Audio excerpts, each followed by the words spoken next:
दोस्तों, मेरा नाम राहुल है और मैं दिल्ली का रहने वाला हूं। मैं एक मिडिल क्लास परिवार से हूं, जहां बचपन से ही जिंदगी की छोटी छोटी खुशियों का अलग ही मजा था। गलियां हमारे खेलने की जगह थीं और दोस्त हमारी असली दुनिया। मेरे सबसे करीबी दोस्तों में से एक है सुधीर। सुधीर सिर्फ मेरा दोस्त ही नहीं, बल्कि एक भाई की तरह है। हम दोनों एक ही मोहल्ले में पले बढ़े। बचपन से लेकर आज तक हमारी दोस्ती एक मिसाल रही है। स्कूल के दिनों में एक ही बेंच पर बैठना, एक साथ होमवर्क करना, टीचर से डांट खाना, सब कुछ हमने मिलकर किया। कॉलेज आया तो नए दोस्त बने, नए लोग मिले, मगर सुधीर और मेरी दोस्ती पर कोई फर्क नहीं पड़ा। हम दोनों एक दूसरे के बिना अधूरे से लगते थे। दिल्ली की सड़कों पर घूमना, छोले भटूरे खाना, सीपी और इंडिया गेट की रातों में छुप छुप कर मस्ती करना, ये सब हमारी यादों का एक हिस्सा है। चाहे कोई भी प्रॉब्लम हो, एक दूसरे का साथ देना हमारा पुराना रिवाज था। सुधीर के बिना मेरी जिंदगी सोचना भी मुश्किल था। कुछ सालों बाद हमारी कॉलेज की पढ़ाई खत्म हो जाती है। जिस वक्त हम कॉलेज से निकलते हैं, उस समय हमारे पास हजारों सपने होते हैं और उन सपनों को पूरा करने के लिए हम अपनी अपनी जिंदगी में व्यस्त हो जाते हैं। पढ़ाई खत्म होने के कुछ ही समय बाद हम दोनों ने जॉब करना शुरू कर दिया। नई जिम्मेदारियों और करियर की दौड़ में हम पूरी तरह से व्यस्त हो गए, लेकिन हमारी दोस्ती वैसी ही बनी रही। पहले की तरह रोज मिलना अब मुमकिन नहीं था, मगर जब भी हमें थोड़ा भी वक्त मिलता, हम उसे भरपूर जीने की कोशिश करते। छुट्टियों का नाम सुनते ही हमारे दिमाग में सबसे पहला ख्याल घूमने का आता। हम दोनों ट्रैवलिंग के शौकीन थे, इसलिए जब भी हमें मौका मिलता, हम नई नई जगहों पर घूमने निकल जाते। कभी पहाड़ों की ठंडी हवाओं में खो जाते, तो कभी किसी समुद्र तट पर घंटों बैठकर लहरों को देखते रहते। कभी किसी अनजान शहर की गलियों में भटकते, तो कभी रात के अंधेरे में किसी वीरान रास्ते पर बाइक दौड़ाते। हर सफर हमारे लिए एक नई कहानी बन जाता। रास्ते में नए लोग मिलते, अजीबोगरीब घटनाएं होती, कभी कुछ रोमांचक तो कभी कुछ मजेदार। लेकिन एक बात हमेशा रहती, हम दोनों साथ होते और जिंदगी को खुलकर जीते। हमारी दोस्ती वक्त के साथ और गहरी होती चली गई। काम की व्यस्तता के बावजूद हम हमेशा एक दूसरे के लिए वक्त निकालते, क्योंकि हम जानते थे कि जिंदगी की असली खूबसूरती नए अनुभवों में है और ये अनुभव सिर्फ साथ रहने से ही मिलते हैं। कुछ दिन और बीतने के बाद मुझे सुधीर का फोन आया। उसने हमेशा की तरह हालचाल पूछा, फिर इधर उधर की बातें करने लगा। थोड़ी देर बाद उसने कहा, यार राहुल, काफी वक्त हो गया कहीं घूमे हुए, क्यों ना इस बार किसी अच्छी जगह चलें घूमने। उसकी बात सुनकर मैंने भी हामी भर दी और कहा, बात तो तू सही बोल रहा है यार, लेकिन आजकल काम का थोड़ा ज्यादा लोड है। कुछ दिन रुक, फिर चलते हैं। मेरी बात सुनकर सुधीर ने गहरी सांस ली और बोला, देख भाई, हमारी जिंदगी खत्म हो जाएगी, लेकिन ये काम पूरी उम्र खत्म नहीं होंगे। अगर हम हर बार यही सोचते रहे तो कभी घूम ही नहीं पाएंगे। इस बार काम को साइड में रख और कुछ दिन की छुट्टी ले ले। मैं भी लेता हूं और हम किसी अच्छी जगह चलते हैं। उसकी ये बात सुनकर मैं भी सोच में पड़ गया। कहीं ना कहीं वो सही कह रहा था। मैंने भी तय कर लिया कि अब की बार मना नहीं करूंगा। मैंने कहा, ठीक है चलते हैं, लेकिन कहां जाना है। मेरी बात सुनकर सुधीर हंसते हुए बोला, तू ही जगह चुन ले। मैं हल्का मुस्कुराया और बोला, हर बार तू ही जगह डिसाइड करता है, इस बार भी तेरा ही प्लान चलेगा। जहां तू बोलेगा वहीं चलेंगे। मेरी बात सुनकर सुधीर ने कहा, कोई बात नहीं राहुल, मैं तुझे 1-2 दिन में बता दूंगा, फिर निकलते हैं। कुछ दिन बाद 1-2 दिन बीत गए, लेकिन सुधीर का कोई फोन नहीं आया। मैंने सोचा कि शायद वो भूल गया होगा या फिर कहीं व्यस्त होगा, लेकिन फिर तीसरे दिन अचानक उसका फोन आ गया। इस बार उसकी आवाज में एक अजीब सा जोश था। फिर उसने मुझसे कहा, राहुल, मैंने एक जगह सोच ली है, मजा आने वाला है। मैंने उत्सुकता से पूछा, अच्छा कहाँ जाना है? सुधीर ने जवाब दिया, उत्तराखंड के एक हिल स्टेशन। मैंने कहा, कौन सा? मेरे सवाल पर सुधीर हल्का सा हंसा और कहा, अभी सब कुछ बता दूंगा तो सफर का मजा कैसे आएगा? वहां चलकर सब पता चलेगा। मुझे उसकी बात कुछ अजीब लगी। आखिर वो जगह का नाम क्यों छिपा रहा था? क्या वो कोई सरप्राइज देना चाहता था या फिर इस ट्रिप में कुछ ऐसा था जो वो अभी बताना नहीं चाहता? खैर, मैंने ज्यादा नहीं सोचा और जाने की तैयारी शुरू कर दी। लेकिन हमें इस बात का जरा भी अंदाजा नहीं था कि जिस ट्रिप की हम इतनी खुशी मना रहे थे वो हमारी जिंदगी को हमेशा के लिए बदलने वाली थी। वो खौफनाक मंजर जो हमने वहां देखा आज भी जब मेरी आंखों के सामने आता है तो मेरी रूह कांप उठती है। वो वक्त सर्दियों का था। ठंडी हवा चेहरे को हल्का सा चीरती हुई निकल रही थी और सड़कों पर धुंध की हल्की परत बिछी हुई थी। हम दोनों ने अपने सफर की तैयारी कर ली थी। हर बार की तरह इस बार भी अपनी गाड़ी लेकर निकल पड़े। इंजन की आवाज और रास्ते का रोमांच हमारे दिलों में एक अजीब सी खुशी जगा रहा था। जैसे जैसे रास्ता आगे बढ़ता गया वैसे वैसे सफर और भी खुशनुमा होता गया। हम दोनों ही बारी बारी से ड्राइव कर रहे थे ताकि सफर आरामदायक बना रहे। सड़क किनारे लगे पेड़ों के झुंड, कभी कभी दिखने वाले दूर दराज के गांव और खुले आसमान में बहती हल्की ठंडी हवा पूरे माहौल को सुरम्य बना रही थी। हमने रास्ते में कई बार गाड़ी रोककर चाय पी, कभी ढाबे पर खाना खाया तो कभी बस यूं ही सड़क किनारे खड़े होकर दूर तक फैले नजारों को निहारते रहे। सफर बिना किसी परेशानी के अच्छा गुजर रहा था। न कोई बाधा, न कोई रुकावट। ऐसा लग रहा था जैसे सब कुछ हमारे पक्ष में हो, मानो ये सफर सिर्फ हमारे लिए ही बना हो। लेकिन हमें इस बात का अंदाजा भी नहीं था कि आगे क्या होने वाला है। हम बेफिक्री से सफर कर रहे थे, हंसी मजाक करते, रास्ते के नजारे देखते हुए। लेकिन जिस सड़क पर हम इतने आराम से चल रहे थे वही सड़क हमें धीरे धीरे एक ऐसी जगह की तरफ ले जा रही थी जो हमारे सफर की आखिरी मंजिल बन सकती थी। अब काफी देर तक सफर करने के बाद हम उत्तराखंड पहुंच जाते हैं, लेकिन अभी भी हमें उस हिल स्टेशन तक पहुंचने में 30 से 35 किलोमीटर का सफर तय करना था। लेकिन हम चलते रहते हैं। अब थोड़ी देर बाद बारिश शुरू हो जाती है और देखते ही देखते बारिश काफी तेज हो जाती है। सामने सिर्फ धुंध और टेढ़े मेढ़े पहाड़ी रास्ते थे। गाड़ी के वाइपर लगातार पानी हटा रहे थे, लेकिन आगे का कुछ भी साफ नहीं दिख रहा था। पहियों के नीचे सड़क फिसलन भरी हो चुकी थी और मेरे हाथ स्टीयरिंग पर कसकर जमे हुए थे। रात गहराने लगी और हमारी चिंता भी बढ़ने लगी थी। इतनी तेज बारिश और घनी धुंध में सफर जारी रखना काफी मुश्किल हो रहा था। अचानक सड़क के किनारे हमें एक बोर्ड दिखता है जो देखने में किसी होटल का लग रहा था, क्योंकि उस पर किसी होटल का नाम लिखा हुआ था और उस बोर्ड पर यह भी लिखा हुआ था कि वो होटल यहां से आगे 1 किलोमीटर की दूरी पर है। उस बोर्ड को देखकर मेरा दोस्त सुधीर मुझसे कहता है, राहुल, आज की रात हम इसी होटल में बिताते हैं, क्या बोलते हो? उसकी बात सुनकर मैं उससे कहता हूं, हिल स्टेशन तक पहुंचने का रास्ता अब ज्यादा दूर नहीं है। हम गाड़ी रोककर थोड़ी देर रुक जाते हैं और जैसे ही बारिश थोड़ी कम होगी हम आगे बढ़ जाएंगे और वहां पहुंचकर ही कोई होटल करेंगे। मेरी बात सुनकर सुधीर मुझसे कहता है, भाई, ज्यादा जल्दबाजी भी ठीक नहीं होती। मेरी बात मान ले, आज की रात इसी होटल पर रुक जाते हैं। सुबह होते ही हम यहां से निकल जाएंगे। दोस्तों, जैसे कि मैंने आपको कहानी की शुरुआत में भी बताया था कि सुधीर मस्त मौला और काफी जिद्दी है और उसकी जिद की वजह से मैं उस होटल में रात बिताने के लिए मान जाता हूं। उसके बाद हम थोड़ी देर ड्राइव करने के बाद उस होटल के पास पहुंच जाते हैं, लेकिन अभी भी मेरा मन वहां उस होटल में रात बिताने का नहीं था। मुझे वहां रुकना कुछ अच्छा नहीं लग रहा था, लेकिन सुधीर की जिद और मौसम का खराब होना, इस वजह से मैं वहां रुकने के लिए मान जाता हूं। उसके बाद हम अपनी गाड़ी को होटल की पार्किंग में लगा लेते हैं। होटल देखने में थोड़ा पुराना लग रहा था। उसकी दीवारों पर सीलन और दरारें साफ दिखाई दे रही थीं।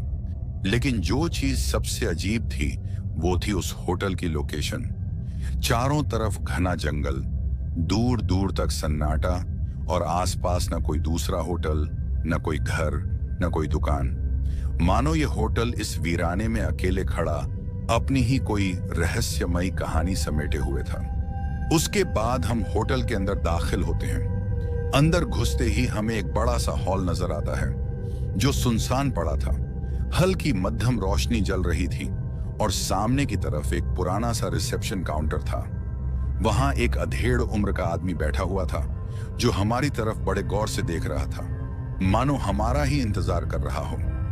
हम दोनों धीरे धीरे रिसेप्शन काउंटर तक पहुंचते हैं और मैं उस आदमी से पूछता हूं, भाई साहब, आज की रात रुकने के लिए कोई कमरा मिलेगा क्या? मेरी बात सुनकर वो आदमी हल्का सा मुस्कुराता है, फिर थोड़ी देर हमें घूरता रहता है और फिर धीमी आवाज में कहता है, सॉरी सर, इस वक्त सारे कमरे बुक हैं, अभी कोई भी कमरा खाली नहीं है। उसकी ये बात सुनकर सुधीर झुंझला जाता है और थोड़ा आगे बढ़कर कहता है, भाई साहब, कुछ तो करिए, बस एक रात की ही तो बात है, चाहे तो हमसे डबल पैसे ले लीजिए, लेकिन कोई कमरा दिलवा दीजिए। सुधीर की बात सुनकर वो आदमी कुछ पल के लिए चुप हो जाता है। उसके चेहरे पर एक अजीब सी झिझक दिखाई देती है, मानो वो कुछ सोच रहा हो। फिर थोड़ी देर बाद वो धीमी आवाज में कहता है, एक कमरा तो है, लेकिन वो कई दिनों से बंद पड़ा है, उसे तैयार करने में थोड़ा वक्त लगेगा, अगर आप इंतजार कर सकते हैं तो। उसकी ये बात सुनकर मैं और सुधीर एक दूसरे की तरफ देखते हैं। मन में हल्का संकोच था, लेकिन बाहर मूसलाधार बारिश हो रही थी और हमारे पास और कोई विकल्प भी नहीं था। कुछ सेकंड सोचने के बाद हम हामी भर देते हैं। करीब 15 से 20 मिनट इंतजार करने के बाद वो आदमी हमारे पास आता है। उसके हाथ में एक पुरानी सी चाबी थी। वो हमें देखकर हल्का सा मुस्कुराता है और फिर चाबी हमारी तरफ बढ़ाते हुए कहता है, लीजिए सर, ये आपके कमरे की चाबी। कमरा तैयार है, कमरा नंबर 203।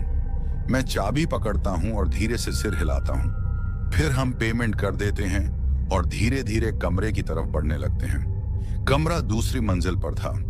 होटल का माहौल अजीब सा था। सीढ़ियों पर हर कदम रखने के साथ ही लकड़ी की सीढ़ियां चरमराने लगती। दीवारों पर पुरानी तस्वीरें टंगी थीं, जिन पर थोड़ी धूल जमी हुई थी। होटल के अंदर गहरा सन्नाटा था। बस दूर कहीं बारिश की बूंदों की आवाज और हवा की सरसराहट सुनाई दे रही थी। थोड़ी देर बाद हम कमरा नंबर 203 के दरवाजे के सामने खड़े थे। दरवाजा बंद था, लेकिन अंदर से हल्की सी सरसराहट की आवाज आ रही थी, जैसे वहां पहले से कोई मौजूद हो। हम दोनों कुछ सेकंड चुपचाप खड़े रहे। मैंने सुधीर की तरफ देखा और उसने मेरी तरफ, जैसे हम दोनों ने एक ही चीज सुनी हो। ये आवाज कैसी है? मैंने धीमे स्वर में कहा।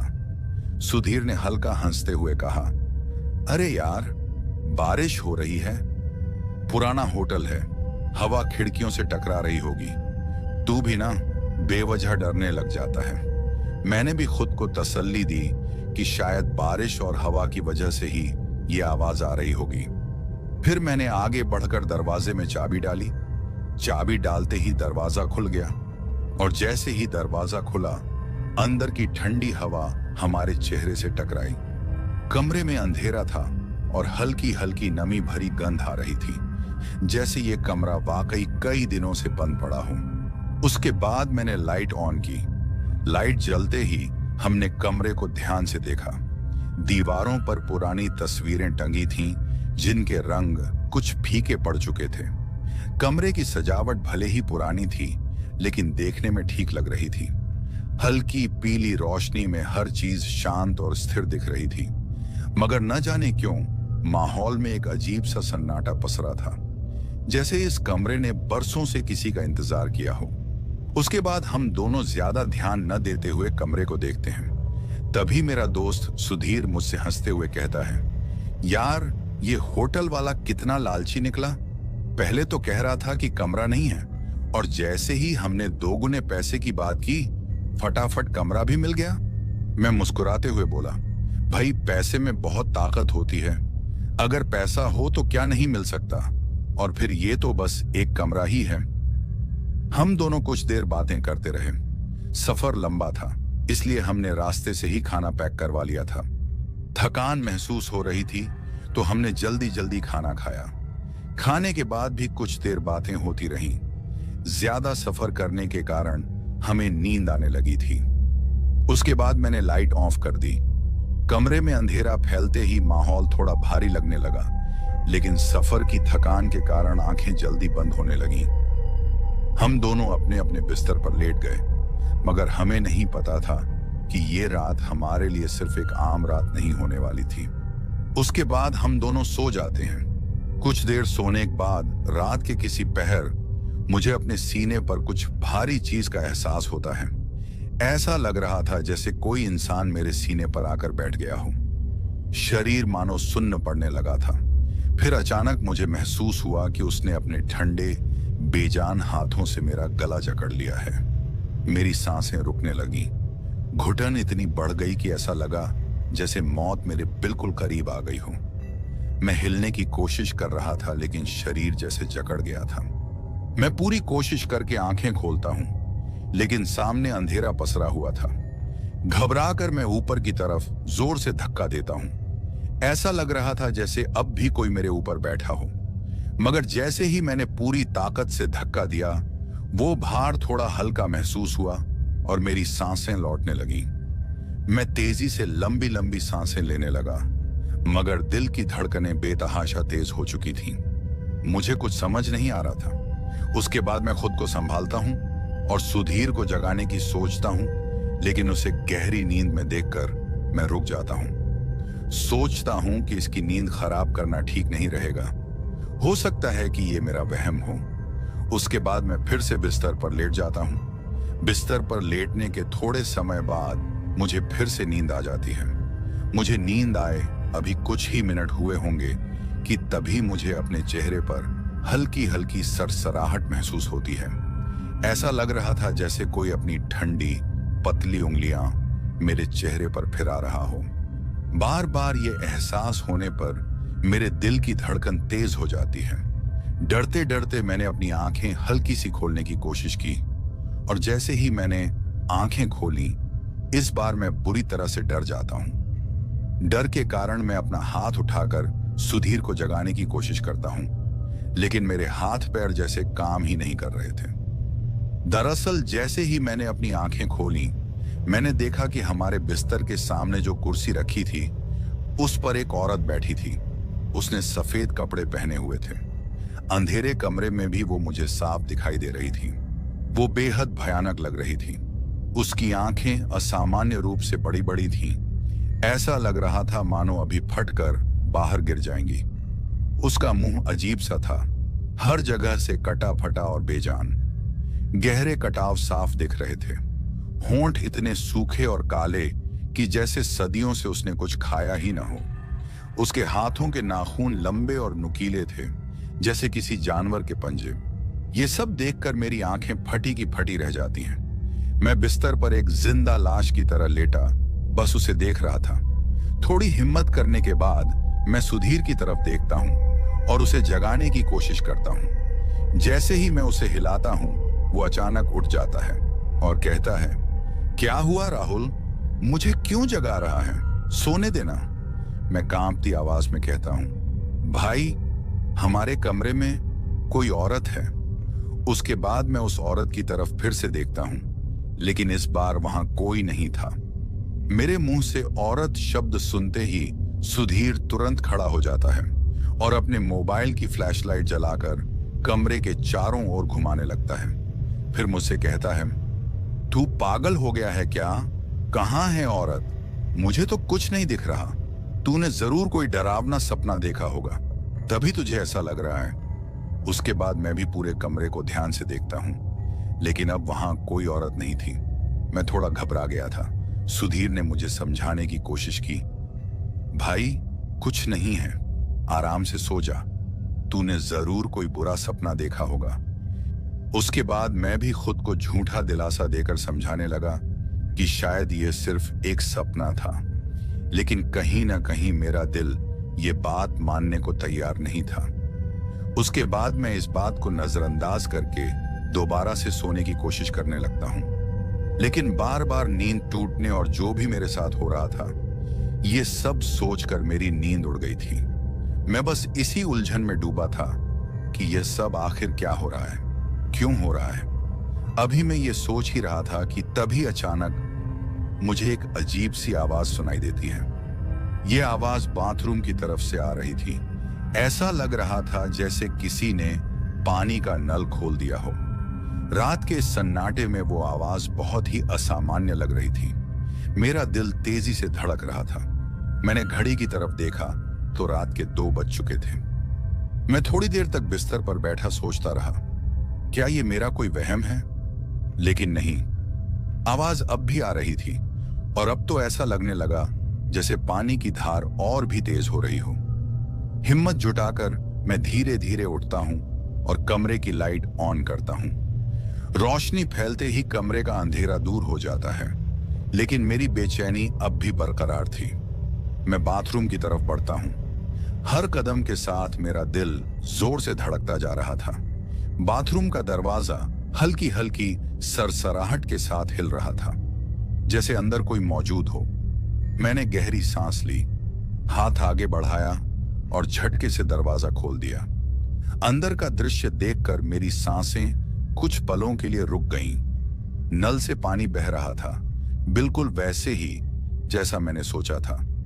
लेकिन यहां अजीब बात यह थी कि हमने सोने से पहले तो यह नल बंद कर दिया था, तो फिर यह खुद ब खुद कैसे चालू हो गया?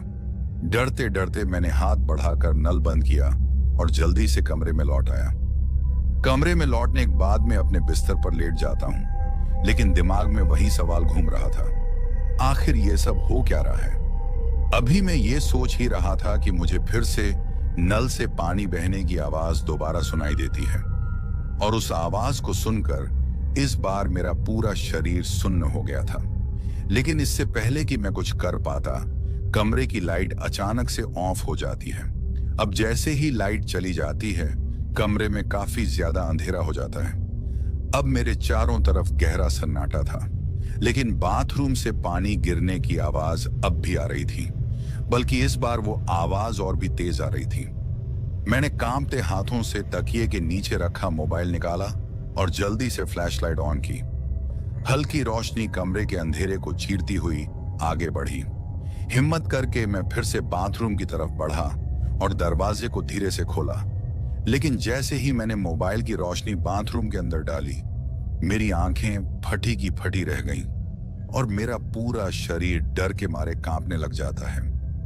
दोस्तों, जैसे ही इस बार मैं बाथरूम का दरवाजा खोलता हूं, मैं देखता हूं नल से पानी नहीं, बल्कि गाढ़ा लाल रंग का तरल बह रहा था। ऐसा लग रहा था जैसे नल से खून बह रहा हो। बाथरूम की दीवारों पर भी खून के छींटे थे, और इससे भी डरावना जो मैंने देखा, उसे देखकर मेरी रूह कांप जाती है। दोस्तों, मैं देखता हूं कि नल के पास एक आदमी खड़ा है। वो आदमी देखने में काफी खूंखार लग रहा था। उसे देखकर मेरी हालत और भी खराब हो जाती है। इतना भयानक चेहरा मैंने अपनी जिंदगी में पहले कभी नहीं देखा था। मैं देखता हूं कि उस आदमी के सिर पर एक भी बाल नहीं था। उसकी आंखें खून की तरह लाल चमक रही थी। उसके कान बेहद लंबे थे।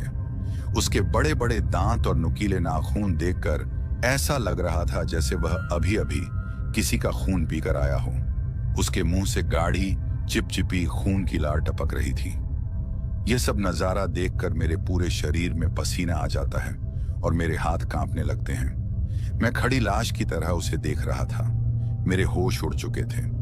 डर के बावजूद मैंने थोड़ी हिम्मत जुटाई और खुद को पीछे धकेलने की कोशिश की।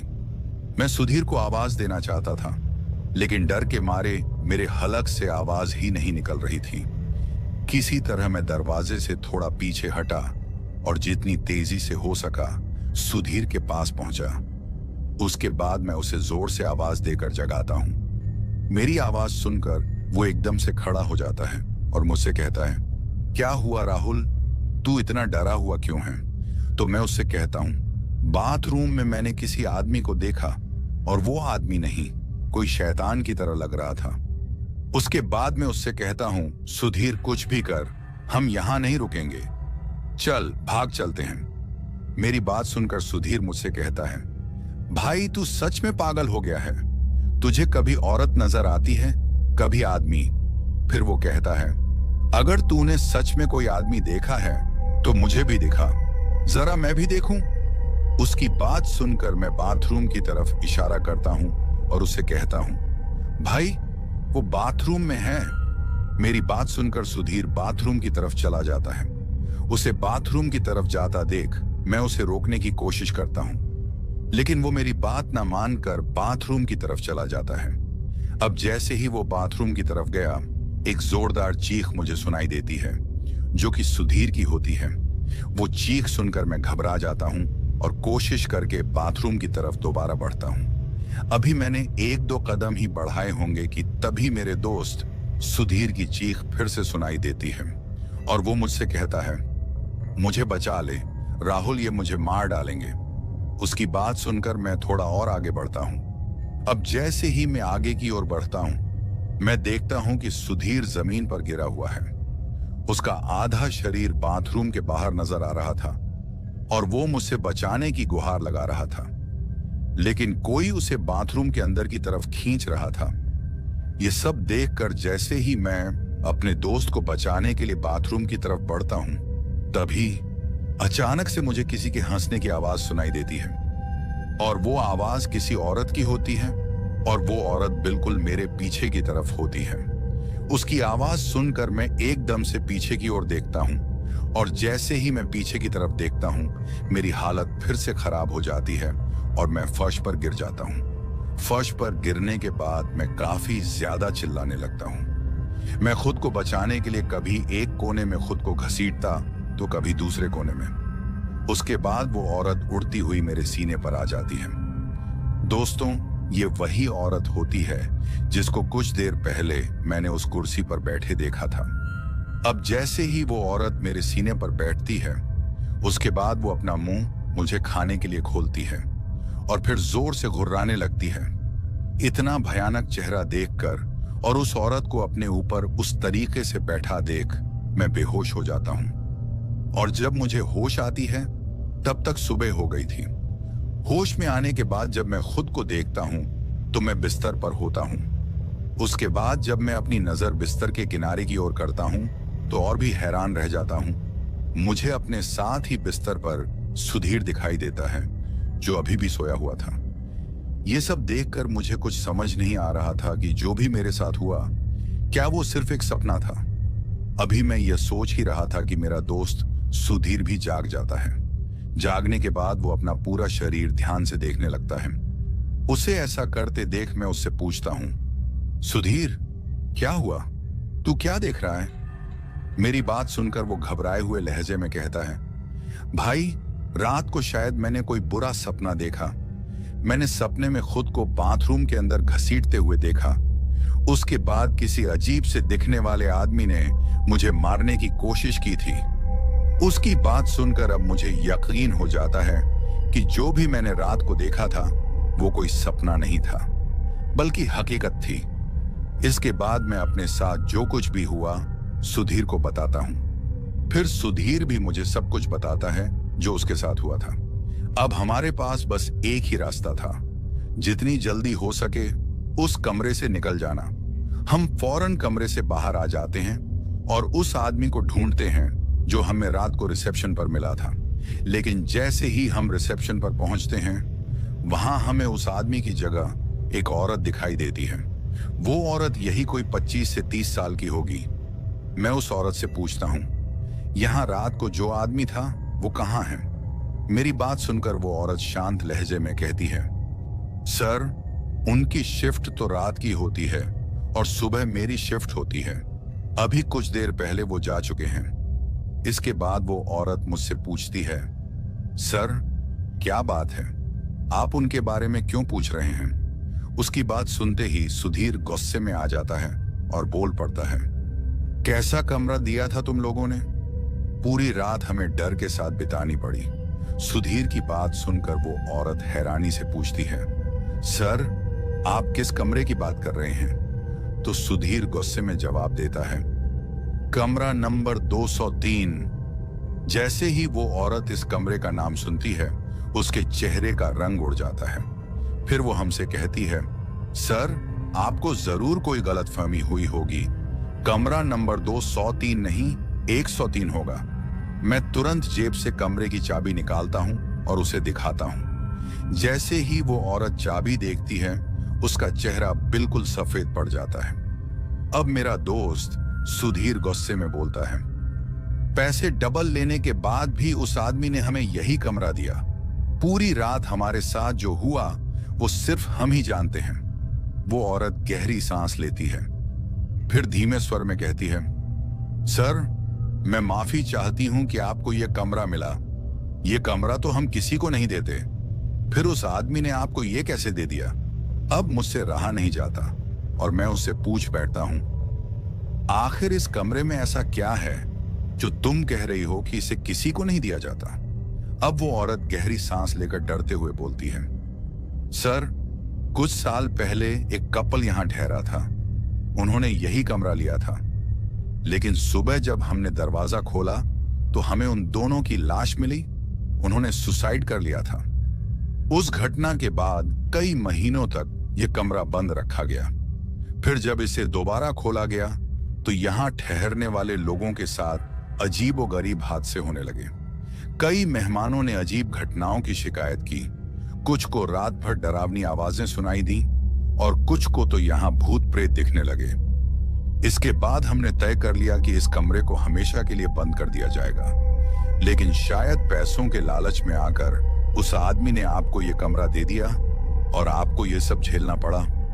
उस औरत के मुंह से उस कमरे की बात सुनकर हम दोनों काफी ज्यादा डर जाते हैं। उसके बाद वो औरत हमसे कहती है कि सर, मैं पूरे होटल स्टाफ की तरफ से आपसे माफी मांगती हूं और जो भी आपके साथ हुआ उसके लिए मैं शर्मिंदा हूं। इसके बाद वो औरत हमारे पैसे हमें लौटा देती है।